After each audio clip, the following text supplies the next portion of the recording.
Thank you. Minister James Cleverly.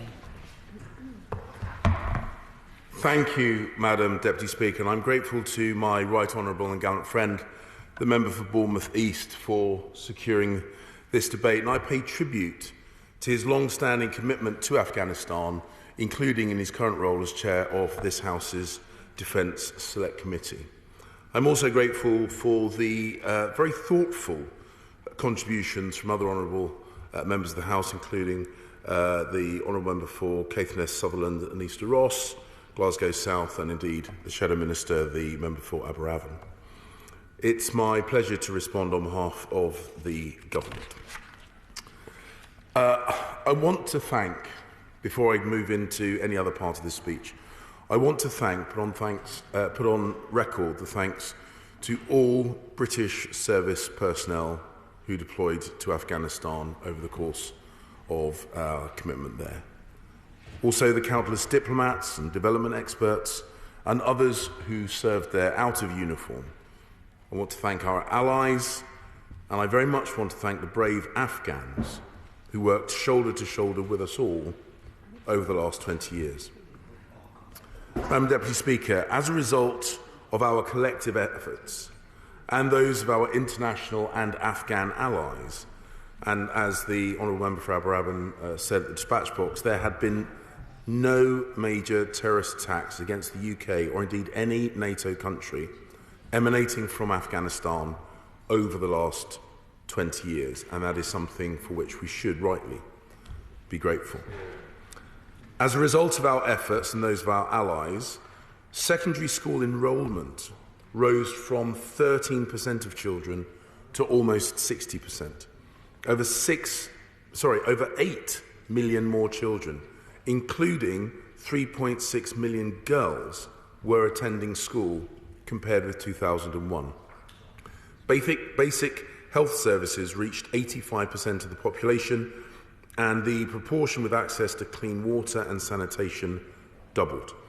As a result of our efforts and those of our allies, life expectancy rose by an incredible 8 years. Over the 20 years, maternal mortality nearly halved and infant mortality decreased faster than in any other low-income country. In short, Madam Deputy Speaker, our efforts over 20 years made the UK safer and gave Afghans health, education and a degree of hope. These achievements should be a matter of great pride to us all, and our focus now is to protect those achievements. My right honourable and gallant friend focused very much on the NATO mission. NATO allies went into Afghanistan together and they left together. The September 11 attacks were the only time in NATO's history that it has invoked Article 5, its collective self-defence clause. The UK played an active role in NATO collective decision-making throughout this mission, and that includes the collective NATO ministerial decision on the 14th of April of this year that NATO troops could not stay without American forces. Since mid-August, of course, we face a new situation, but we have enduring interests and continued commitment to the Afghan people. Today, we have 4 major objectives. First, to preserve the counter-terrorism gains that we have achieved, to ensure that Afghanistan does not once again become a source of threats to the region and beyond, including to us here in the UK. Secondly, to provide humanitarian support to the Afghan people who are facing extreme hardship.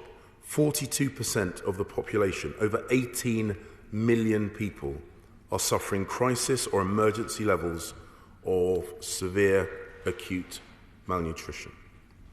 Thirdly, to press for inclusive politics and a respect for human rights, especially the full and equal right of girls to go to school and for women to go to work. And finally, to ensure that the events in Afghanistan do not destabilise the region. for example through uncontrolled outflows of refugees or the exportation of narcotics. Through our presidency of the G7, our role in the Security Council and at the G20, and our partnerships with other countries in the region, we have helped to build global support for these 4 goals. And, just as importantly, we will continue to assist British nationals and eligible Afghans who are trying to relocate from that country. To pursue these goals, we need to have pragmatic engagement with the Taliban. Officials have had a number of meetings with the Taliban leadership since August, including during the visit to Kabul of Sir Simon Gass, the Prime Minister's High Representative, and meetings with the Taliban hosted in Doha. Thanks to these exchanges, the Taliban are clear that the eyes of the world are upon them and we are watching their actions closely. They know what they must do if we are to cooperate with them, including to allow girls back into secondary schools and women back to their jobs and to prevent the movement of foreign terrorist fighters. We are also offering practical support to Afghans without benefiting the Taliban. The Prime Minister has said that we will double humanitarian and development assistance to Afghanistan this year to £286 million. On the 31st of October, he announced the allocation of £50 million of that to fund emergency humanitarian support. The money will help provide 2.5 million people with life-saving healthcare, food, security and shelter. And we are working with other donors and the World Bank to continue the provision of basic services for the Afghan people through non-state-run channels. Strong primary health care is vital if we are to protect Afghan women and children. My right honourable and gallant friend has argued that we must learn lessons from the NATO mission, from our broader campaign, and from the way that it ended. He is, of course, right. We must and we will. Our main focus right now is on ensuring the safe passage for anyone remaining in Afghanistan who needs to leave, supporting the thousands of new arrivals into the UK, and continuing to provide assistance for the Afghan people who remain in Afghanistan. But of course, we are always learning lessons. Learning lessons from Afghanistan has been a continuous process. That is why, after the conclusion of Operation Herrick in 2014, the Army conducted a thorough internal review. We also incorporated lessons from that into the integrated review that we published earlier this year. And departments are undertaking their own Afghanistan lessons learnt exercises in their areas of expertise and contributing to NATO's own lessons learnt exercise, all of which will inform our defence strategy and future UK military operations.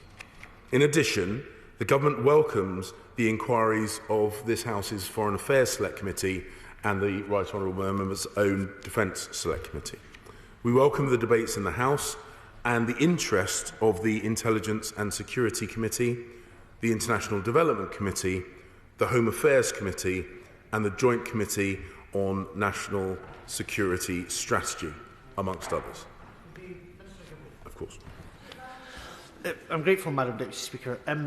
As a member of the Foreign Affairs Committee, and we're proceeding with our inquiry on this, but I've submitted a number of written questions to his department when the previous Foreign Secretary was still in post. Now, I don't want this to come across as personalised, but it's important for Parliament to understand what ministers were and were not doing during that month of August. There's been a lot of public debate, in particular, about the Foreign Secretary's movements and actions. And I submitted a whole series of questions asking for ministerial engagements on each of the days that the Taliban was advancing across more and more of the country. The Foreign Office won't give me answers on those questions. So how is Parliament supposed to have any confidence that the government takes Parliament's inquiry seriously when we can't even get basic things like call logs to tell us who ministers were talking to as Kabul was closer in the sights of the Taliban? Madam Deputy Speaker, the Foreign, Commonwealth and Development Office, of course, takes very seriously the inquiries from members from every part of the House, and we seek to answer them in a way which informs members of the House but without compromising the security and sometimes discreet work that the Department has to do. But the simple fact is that there are multiple inquiries being conducted by the committees of the House into the functions of government. And indeed, my right honourable friend himself is leading the inquiry by the Defence Committee that will cover what happened after the US agreement with the Taliban in February 2020, the exact period of time that the honourable gentleman mentions. It will also cover the planning and execution of the withdrawal of UK forces and the evacuation of UK nationals and Afghanistan nationals who worked with the British Armed Forces. The government's view is that these initiatives offer ample scope to address the most important questions. The honourable gentleman opposite, who knows I have a huge degree of respect for him, suggests a more limited inquiry, one limited only to the timescale that would that would prevent it looking at the role that his party might have played when it was in government. And whilst the final stages of the deployment are important, I think if his proposal were to be taken forward, I think that people might see that as partisan and cynical.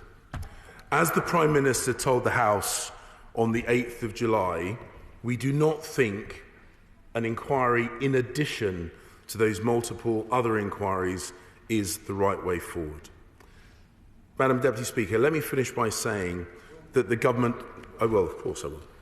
I thank the Minister for giving way. He's been very generous. Just to be clear, what I did say in my remarks was that there have been multiple inquiries already into the Afghan intervention preceding 2010, some by the Defence Select Committee and others, which he himself is commending the work of the Defence Select Committee in making inquiries. So I think what's important is that we're saying we need to prioritise. We need something which doesn't take a massive amount of time like Chilcot did, and in a genuine spirit of bipartisanship, certainly not attempting to be cynical or party political in any way. Actually, I will take him at his word. I will take him at his word, because I know being an honourable member is not just some loose title. He's a genuinely honourable gentleman. I take him at his word. But let me say that the government welcomes the close interest in these events that the House has taken. We will study the recommendations of the inquiries by the Foreign Affairs Select Committee, the Defence Select Committee and others with great care. The military campaign in Afghanistan over the last 20 years claimed the lives of 457 British service personnel. But we must never forget that it saved the lives of countless others. We can be proud of what we achieved in step with our NATO allies, and today we are doing everything we can with our partners to protect those gains, ensure the UK's security, and help the Afghan people in their time of greatest need. Tobias Elwood, to wind up. Thank you, Madam Deputy Speaker, and I'm very grateful for all the contributions that have been made today in this important